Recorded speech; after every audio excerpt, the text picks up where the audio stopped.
for like a summer, I decided to like eat rice and like tilapia and cod and just whatever frozen fish Kroger had.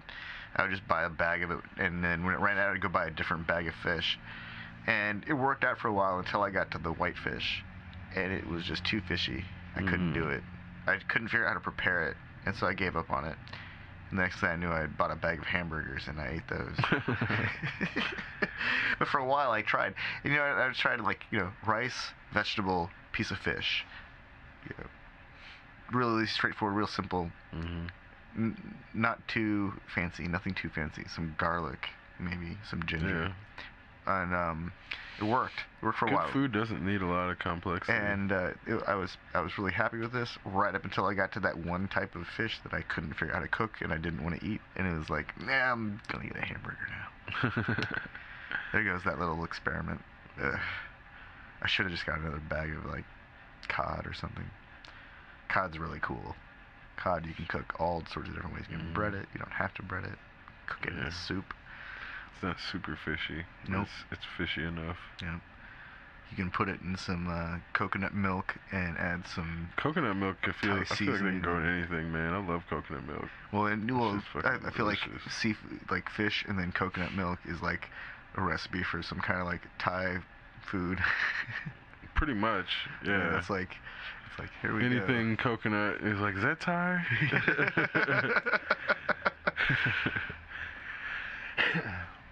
Yeah. Speaking of that, I read something about Isan Thai.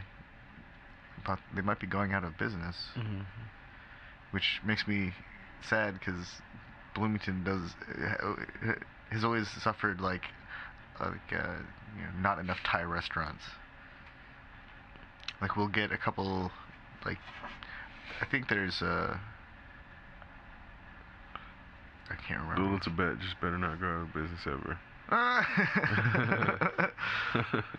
No, I actually really enjoy the kind of food diversity that Bloomington has. I think that there's always been like a really positive, diversity of cuisine. We're really lucky. I've been to college towns that don't have that kind of diversity of restaurants, and 4th Street's pretty amazing. God, 4th Street belongs in like a big city. People are like, why do you live in Bloomington? And I wish I could just be like 4th Street, but they don't understand. But the proximity of 4th Street to like the downtown section, and then the way it's all laid out, that it's all like right next to it. You're always close to that shit. You're always super close to it. I mean, as much as I love fucking gyros and doner, which obviously are not fucking much different. It's pretty much the same shit, but the bread is different. I like different breads on that shit. And sometimes I feel like a pita, sometimes. And that's another thing you'll find here is they do fucking lamb quesadillas downtown ever so often.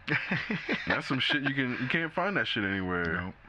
But it's like I can go find a lamb quesadilla. Or I can go find a torta, because I like tortas. I like fucking Mexican sandwiches. But that's where sometimes, it's crazy how I try to react to my gut and go with my gut, and sometimes my gut wants a fucking tortilla. Sometimes it wants flour. Sometimes it wants corn. Sometimes it wants a hard shell, and that's where I can never know what I'm going to want on that much of a granular level to the next day. So that's why I do like having Bloomington's options of you can pretty much get anything. You can get a fucking Mexican sandwich. You can't get a Mexican sandwich everywhere. But you can get a really and somebody's you can get like a Mexican sandwich and then drive down the street like 4 or 5 blocks and get a greasy fried catfish dinner. And then the best part about it, though, is the Mexican sandwich is going to be brought out to you by a little Mexican grandma. Yeah. And it's not like some fucking Taco Bell bullshit. Like, you can go find these places where it's like, it's a little Mexican-ass grandma in the kitchen. Like Juanita's. That's what I was talking about. Yeah. That's exactly what I was talking about. I love that place. Oh, man. They've got like that... we went there one time and I asked them for some salsa and they brought out this like green green sauce. I said, "Do you have anything else?" And they brought out this like other sauce. It was like kind of orangish. So I mixed them together, and it was incredible. And I just had to ask, and they brought out like a completely different sauce. I didn't know. If I'd have known that they had this other sauce, I'd have been like, "Holy crap, we got to go to this place even more," because it was like a weird. It wasn't that it made it hotter. It just was like the pepper just opened it up. Kind of like the same. I feel like it's what people will talk about when they say add some water to your whiskey and it'll open it up a little, or add an ice cube to it, or put it on the rocks. It opens it up. It opens up to the palate because it's not quite so concentrated. But I feel like it like maybe because it has some lime in it, it like changed the way my taste buds received the carnitas, and they have good carnitas too. I feel like carnitas, the way that they'll do the slow pork roast is it's like really the most telling way of how they handle the meats. Yeah. If I could eat Juanita's food every day, I would. But that's just like I don't think I could ever get sick of that shit. It's just too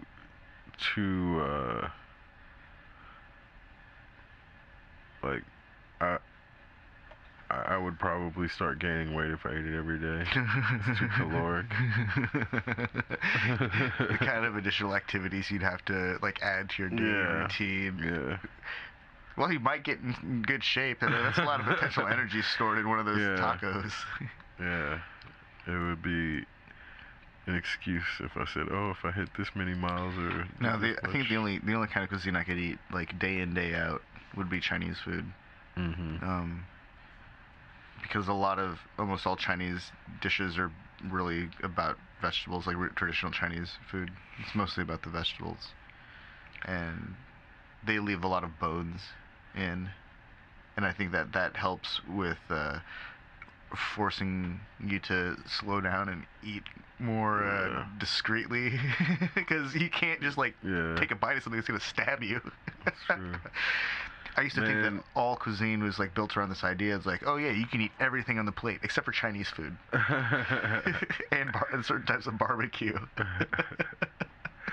Well, I got introduced to the idea of the variety of color through Asian cuisine, and I've always been able to.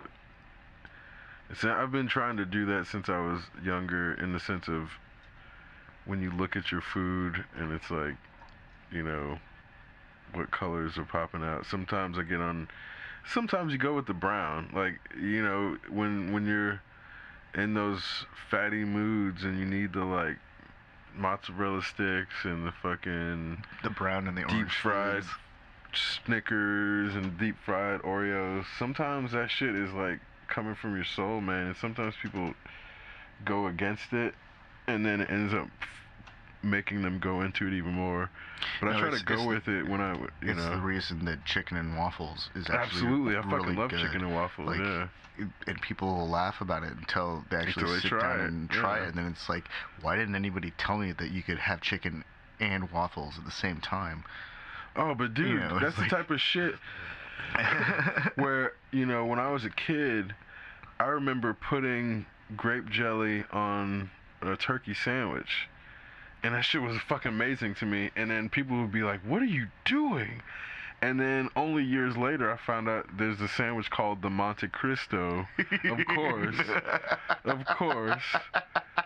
That is like turkey and grape jelly, in fact. And that's where, I was doing that shit as a kid because my palate was like, these two things would be amazing together, and I loved it. And I'd try stuff and it would be disgusting and I would never do it again.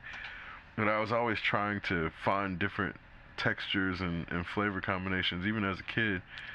And I was always about salt and sweet together, and then I found there's a lot of that in Asian dishes, and I was like, oh, this is fucking amazing, between Chinese and Japanese. And then I found Vietnamese and then banh mi sandwiches, like, oh my god, because like there's not a ton of as far as I have experienced, there's not a ton of Chinese sandwiches like that I have seen. So